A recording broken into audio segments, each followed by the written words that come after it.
Hi, this is Rochelle from 5 out of 4, and I am going to be making a buttonhole today.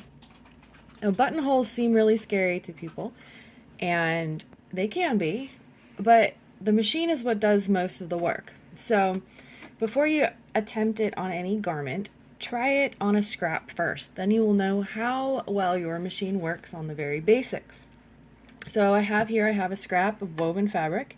It's the best to start with fused interfacing on the back. You will do this whether you're doing knit or woven or whatever, because this is what stabilizes your buttonhole and allows your machine to do the proper stitching. Then you will need a buttonhole foot. It should look kind of like this, the long skinny thing. And you will need the size of button that you are using. So you place the button in the end. This is going to tell your machine how big of a button to make. Then you're going to put it into your machine here. Okay, snap it in there. Okay, so now we have this in there. Press your foot up. Back in the back, somewhere where you can't see it, you'll probably see there's a little. This pulls all the way down. This is to guide your buttonhole foot as to how far back it's supposed to go. Okay, and then on your machine, you need to choose the buttonhole. Yours is going to probably look different from mine. Mine's a Janome. You might have something else, but you're looking for one that looks like this most of the time. So I'm going to set this to 6.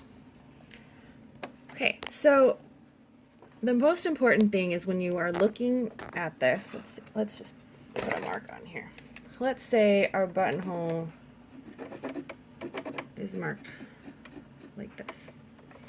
If this is where you want it to start, this is going to be hard for me to get in with the video here, but I will show you.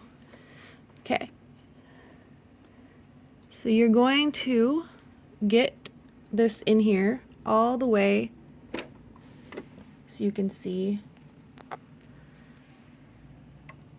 your mark and place it down.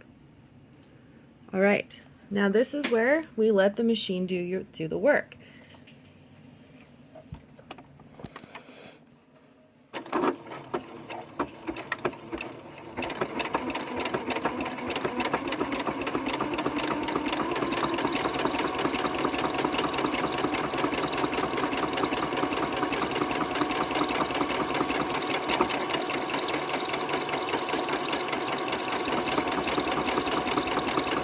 Slow and steady. Don't make it go too fast.